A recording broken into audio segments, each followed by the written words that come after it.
Gracias por continuar con nosotros hoy acá en Soluciones hablando sobre la responsabilidad social empresarial. Vamos a comenzar de inmediato, como siempre, hablando un poco acerca de este término, porque muchas personas últimamente, digamos, lo han tomado como muy a la ligera y dicen con mucha facilidad, yo soy socialmente responsable, pero la responsabilidad social entendida como tal es algo que atañe directamente a las empresas. Charo, buenos días. Buenos días, gracias por la invitación.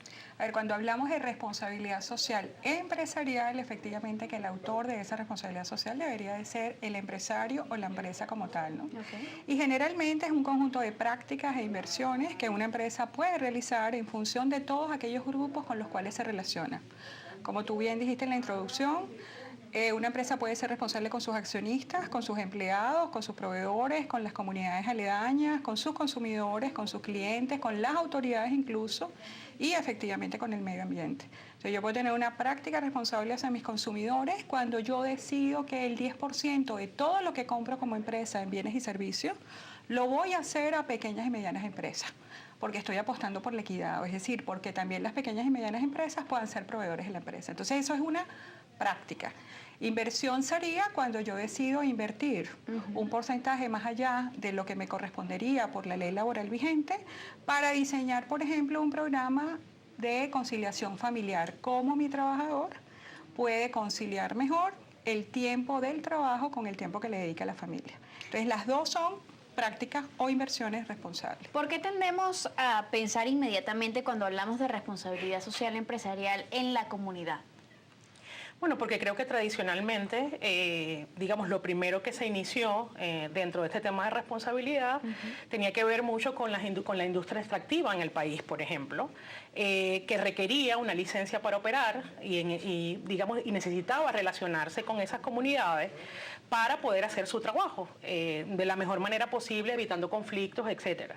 Y creemos entonces que de allí nace esta, digamos, primera opción de relacionarte específicamente con las comunidades. Sin embargo, en la visión moderna de la responsabilidad social se comprende que la empresa es un actor social y como actor social está involucrada dentro de una sociedad que tiene diferentes puntos, que tiene diferentes personajes que están actuando dentro de ella. Por eso entonces comenzamos a hablar de lo que en responsabilidad social se llama stakeholders o grupos de interés que están conformados por todos estos grupos que hemos mencionado, que incluye obviamente la comunidad, pero que también tiene que ver con los trabajadores de las empresas, que tiene que ver con los proveedores, que tiene que ver con los clientes, que tiene que ver también con las autoridades, con los organismos regulatorios con los que las empresas se relacionan, etcétera. Y para cada uno de ellos podemos desarrollar prácticas, como ha dicho Charo,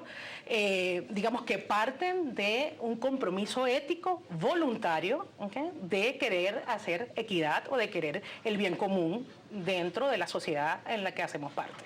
Siendo que esto es algo más voluntario que una obligación como tal, que si bien existen, digamos, mandatos éticos, como lo comentábamos al principio, a escala nacional e internacional, que pues llevan a las empresas a cumplir con esta etapa de responsabilidad social empresarial, ¿hay un formato, digamos, de quienes deben hacerlo? A ver, lo primero es que la empresa primero tiene que ser cumplidora. Cuando yo digo que es cumplidora es que primero hay que cumplir la ley con los distintos grupos con los cuales te relacionas. Okay. Después de allí lo que uno puede pasar a hacer es revisar los impactos sociales o ambientales que genera tu operación para tratar de o reducirlos o mitigarlos o tratar de solventar. Y luego efectivamente viene también la etapa voluntaria, que quiere decir yo entiendo que tomo cosas de la sociedad, que me beneficio de la sociedad, porque nadie se hace rico ni genera riqueza solo en una isla. O sea, eso es efectivamente producto de vivir en sociedad. Entonces el empresario acepta de una manera voluntaria un compromiso para devolverle a la sociedad el hecho de haber generado riqueza, ¿no? Entonces, lo mínimo es cumplir la ley. En segundo lugar, efectivamente, gestionar los impactos que la actividad productiva genera. Y en tercer lugar, un compromiso social para actuar en la sociedad por razones de trascender, para generar reputación, porque efectivamente quiere devolverle a la sociedad y al país el hecho de haber sido exitoso comercial o o productivamente. Cuando hablamos de que la responsabilidad social empresarial también afecta lo que es esta relación armónica entre la empresa y los proveedores, los accionistas, también los trabajadores, ¿de qué manera se da esa acción, esa interrelación?